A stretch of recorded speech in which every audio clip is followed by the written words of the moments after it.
Hello everyone, welcome to ACE Online. As you all know, recently the 16th Finance Commission has submitted its report to the Parliament, and Parliament has in front of the Parliament, and government also has put in front of the Parliament. So it is in public domain now. So let's discuss the basic features of the 16th Finance Commission. Okay, so it is going to be very important for all the exams in the next 5 years, because finance commissions are constituted for every 5 years, right? So that's why this video is going to help you for the next coming 5 years. Okay, so firstly, let's discuss what is Finance Commission. Finance Commission is a constitutional body constituted by President for every 5 years with the aim of distributing the taxes between the center and states, right? So between the center and states, Finance Commission recommends how much taxes should be redistributed, right? So the 16th Finance Commission was headed by Dr. Arvind Panagaria. He is also the Niti Aayog former first as well as a former vice chairman. So he is the one who has headed the 16th Finance Commission. Okay, so this is about the brief background.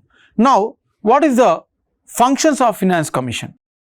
Finance Commission's main function is to recommend the distribution of net proceeds of taxes collected by the central government. Whatever the central government collects the tax, Finance Commission recommends how much tax be distributed or redistributed to the states based on various criteria, right? Because India is a federal country, right?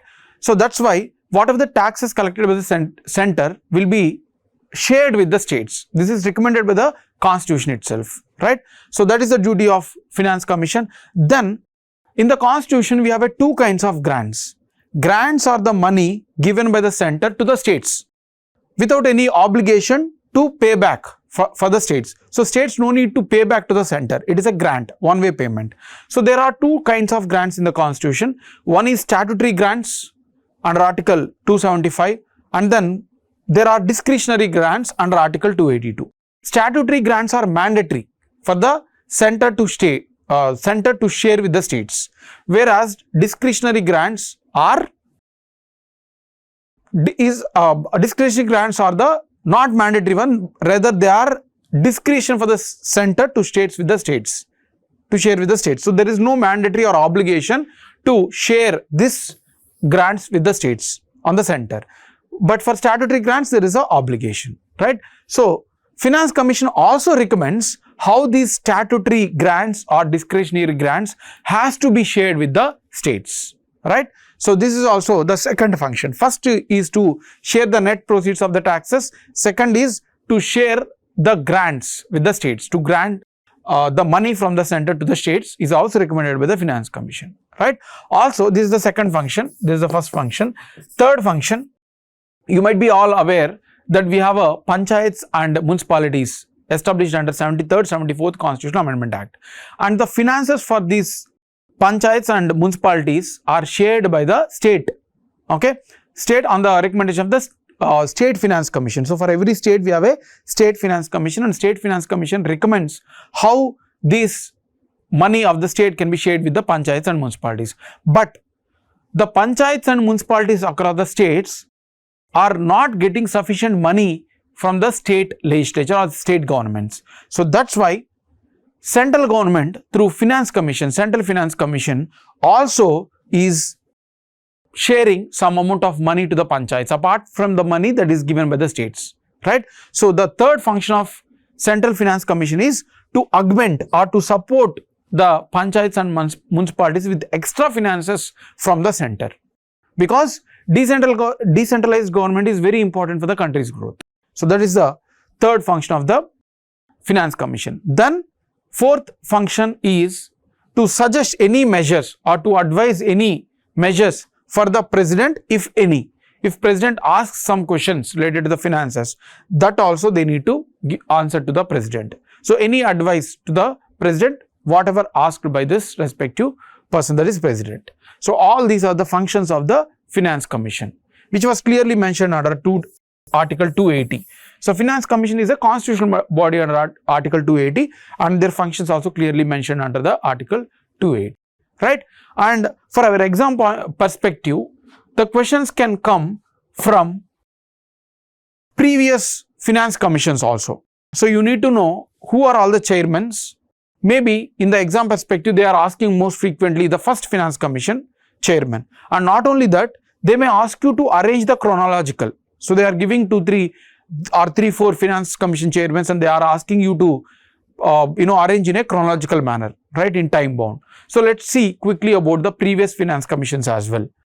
The first finance commission was constituted in 1951 and its chairman is K.C. Niyogi, right?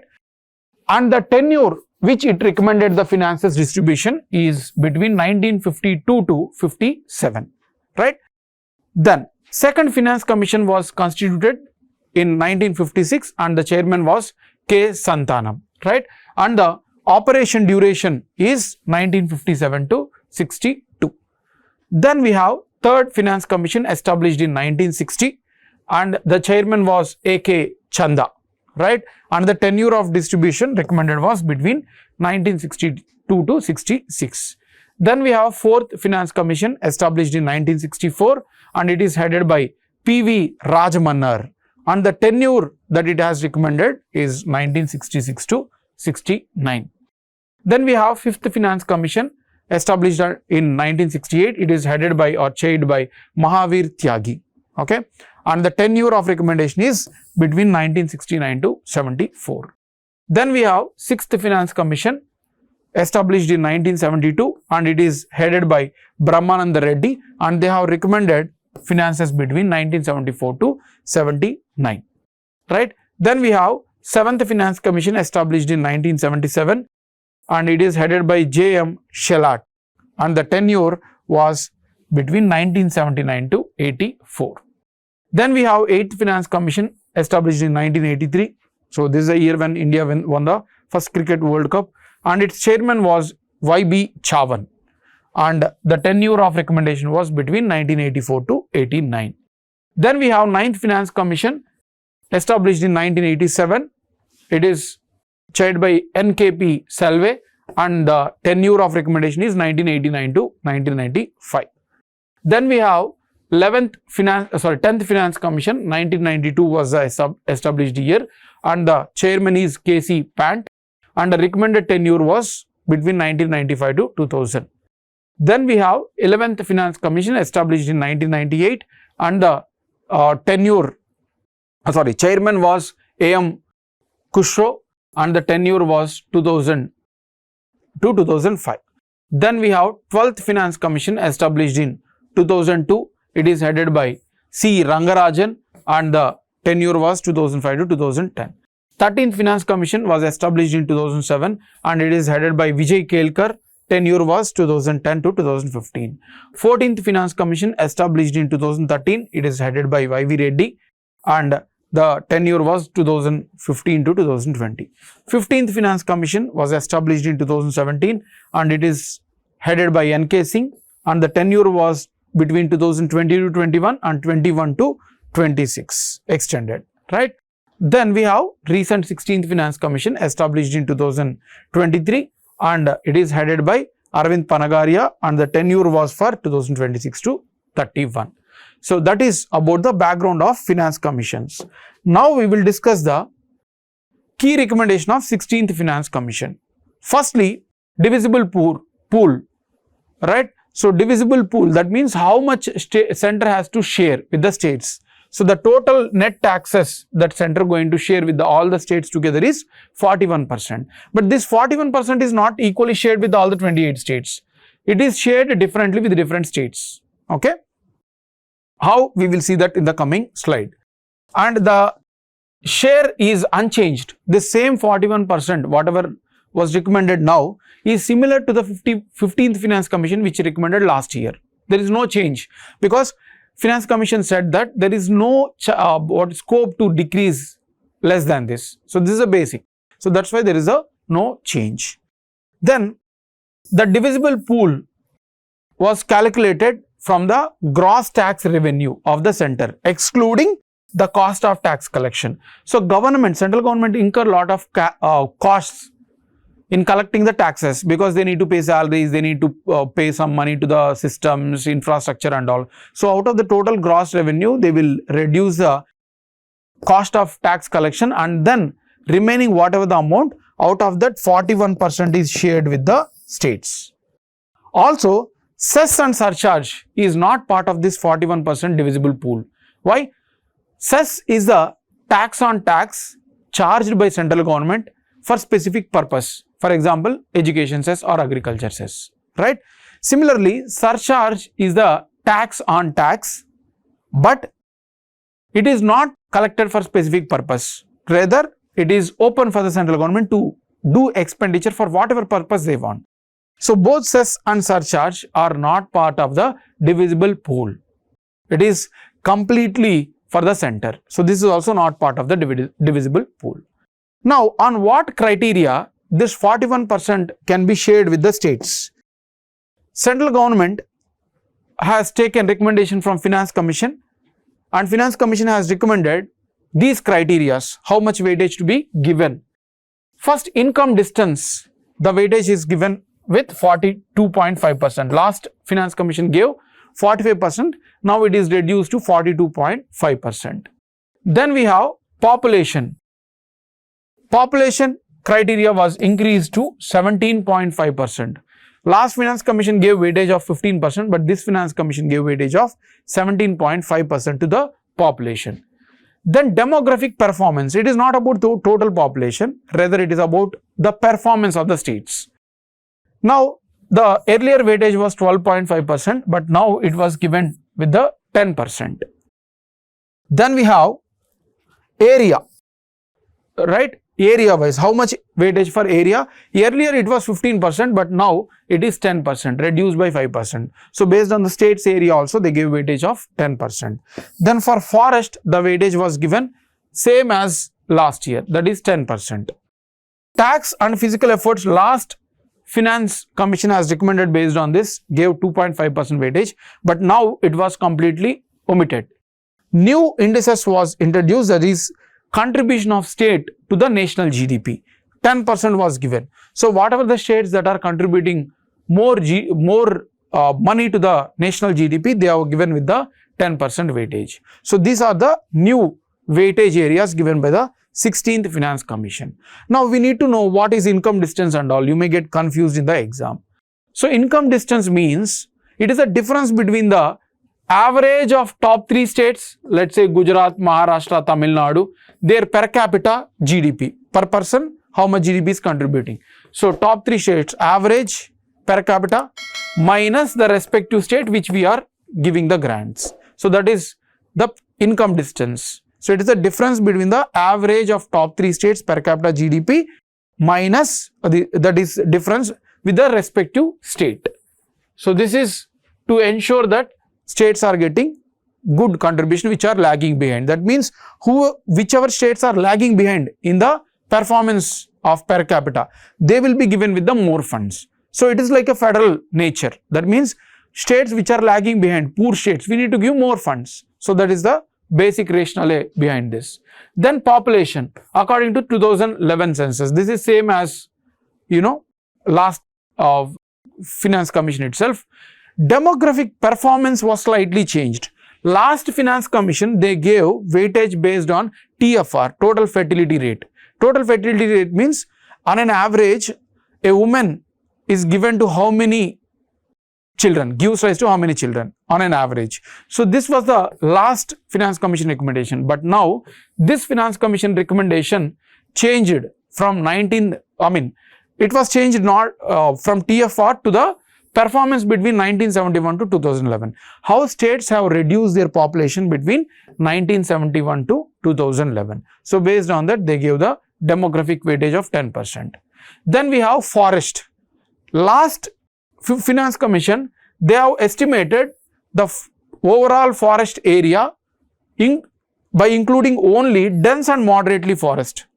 Dense forest means canopy more than 70%, moderate means 40 to 7%, open forest means 10 to 40%. So, open forests were excluded in the last Finance Commission recommendation, but now in this Finance Commission recommendation, they have added this, right? That means they have not only given for total forest area, but they have also given weightage to the increase in the forest area. Last Finance Commission, they gave completely what is the forest area in that particular state. But now, this Finance Commission not only included the total forest area, but how forest performance of the states were there in between 2015 to 2023, right? And included the open forest also, unlike the last Finance Commission, which omitted open forest, right? Then contribution to GDP, this we have already discussed. So that means whatever the GDP that was contributed by the different states, they are given with the certain weightage. This was not included in the last Finance Commission recommendation. Okay, so that is about the devolution. Now, let's see about the grants. So, grants means statutory as well as discretionary grants. In total, 16th Finance Commission recommended 9.47 lakh crores of grants in the next coming 5 years between 2026 to 31. So, in the next 5 years, the total Finance Commission recommended to give 9.47 lakh crores, and that too for two purposes, that is for urban local bodies and panchayats, and then disaster management grants, right? So that means Finance Commission has recommended the grants only for two criterias, panchayats and municipalities, and then disaster management grants. Earlier, 15th Finance Commission were also included with revenue deficit, sector specific, state specific grants. All these were omitted by the 16th Finance Commission, and they stick to urban and rural local bodies and disaster management grants, right? Now, if you see the weightage, first grants to the rural local bodies, that is panchayats, the total recommendation was 4.4 lakh crores, and for municipalities, that is urban local bodies, the grant is 3.6 lakh crores, okay? And then they have, within this 4.4 and 3.6, they have divided into basic grants and performance grants. It is applicable to both rural and urban, both local bodies. So, basic grants constitute of 80%, which will be given, and then performance grants will be 20%. That means those panchayats which are performing better, like constitution of a local bodies on time according to the constitution, publication of accounts for transparency, constitution of state finance commission. So if these three were performed, then only 20% grants will be given for both urban and rural local bodies. And out of this 80% grants, if 80% is considered as 100%, and then 50% are united, untied, basically it is a untied, right? That means they are given with the based on their requirement, whereas 50% are tied. That means if you perform sanitation and solid waste management, if you perform well, then we will give the 50%, or also water management. If you do these two properly, then only 50% will be given out of this 80%. 50% are untied, right? That means they are not tied to your performance. They are given based on the necessity, right? So, performance based grants were already discussed. That means only if you perform well, right? These are the ones criteria which we have already discussed. Then we have special infrastructure grants for urban areas, for cities, okay? So, this is given with 56,100 crore in the next 5 years, right? So, this special infrastructure grants are given to cities with the population between 10 to 40 lakhs, 10 to 40 lakhs, right? So, this will be given. Then urbanization premium grants, one-time grant will be given for the urban areas, for those states which are merging the peri-urban areas into the urban local bodies. That means surrounding urban areas, they need to merge with the urban local bodies, and also make a policy in such a way that rural areas are properly transiting into urban areas. So, frame a rural to urban area transition policy, then only we will give the funds. So, these are 10,000 crore. So, based on their performance. Then we have disaster management grants to the state disaster response fund accounts. So, whatever state disaster response fund accounts are there, for them 2,04,401 crores will be given in the next 5 years. These are the disaster response grants. That too, not complete SDRF will be given by the center. They will only give 90% to the northeast states and hilly areas. 10% the states respective need to take care, and for other states like non-hilly area, non-border areas, 75% center will give and the states has to spend their own 25%. So center's share is 1,55,916 crores. Rest of all states has to take care, remaining one. Okay. So that is about the disaster response grant. Also, Finance Commission has recommended certain suggestions. Firstly, they bought the physical roadmap. They recommended a physical roadmap for center and state.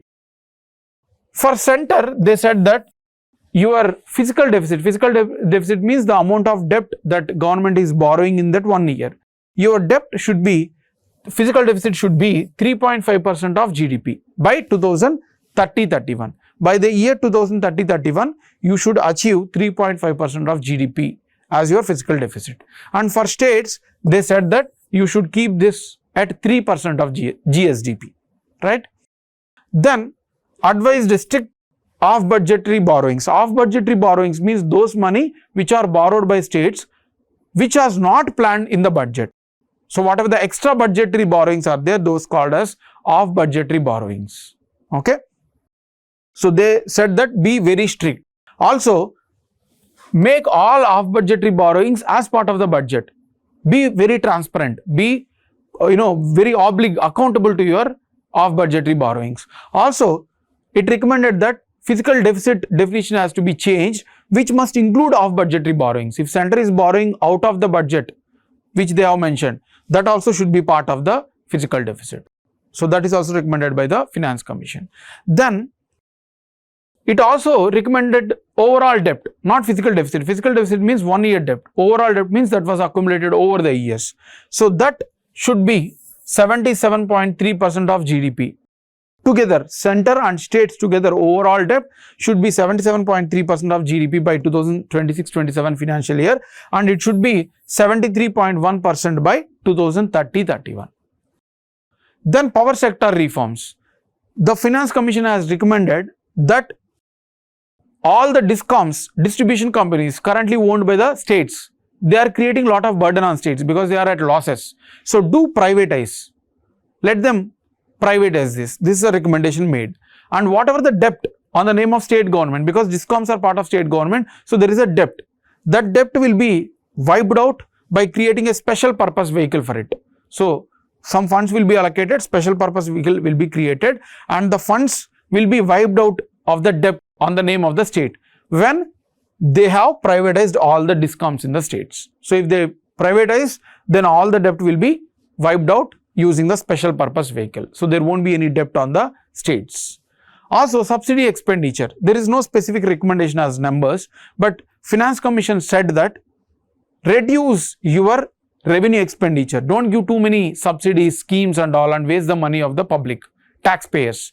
Let capital expenditure be increased. So, this is what they have recommended. So, they have said that be very rational, disclose everything, reduce your revenue expenditure, subsidies.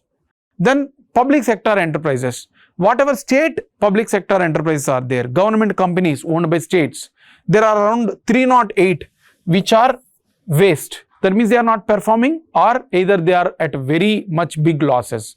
Close them all. Disinvestment. Do a disinvestment. That means privatize them.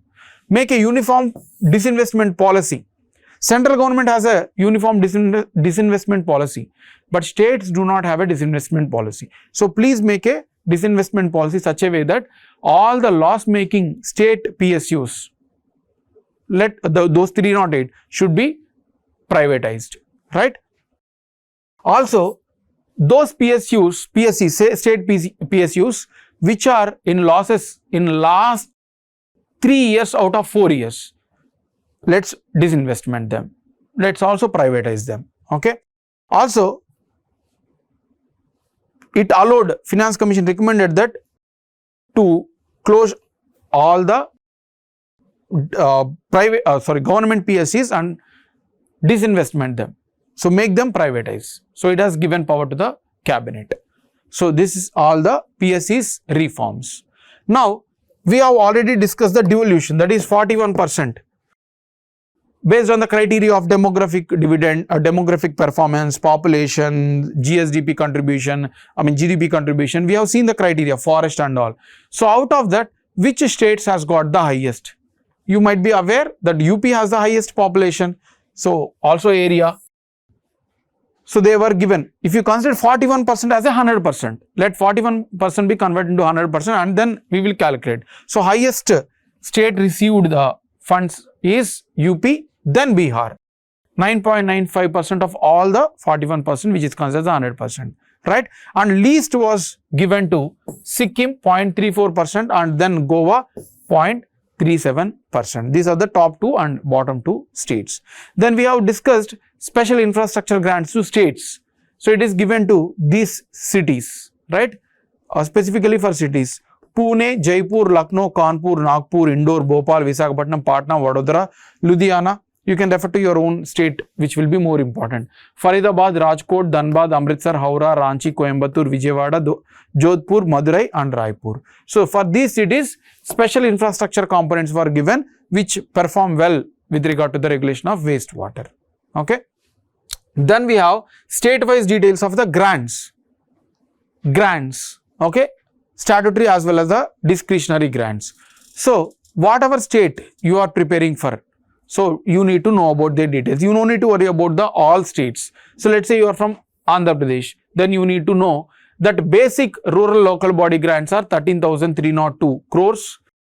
Then rural local body performance 1663, that is 1,663 crores. State performance grants 1,663 crores. Then urban local bodies, basic urban local body grants 9,727 crores. Urban local body performance grants 1,216 crores. State performance 1,216 crores. Disaster management grants 6,125 crores, right? So you need to prepare with respect to your states. For example, we have discussed with Andhra Pradesh. Let's also discuss for Telangana. So for Telangana, we have basic urban local body grants, basic rural local body grants 7,974 crores and rural local body performance 997 crores and state performance 997 crores. Also for urban local body, basic grants 9,239 crores and urban local body performance grants 1,155 crores and then state performance 1,155 crores. Disaster response grants 2,774 grants. So for any state that you are preparing, you need to go through your respective state various grants. Okay. So that is about the 16th Finance Commission. So this is going to helpful for the next 5 years. So you prepare well, understand and prepare a short notes. This is going to help you for the next 5 years. So this is about 16th Finance Commission grant. Thank you.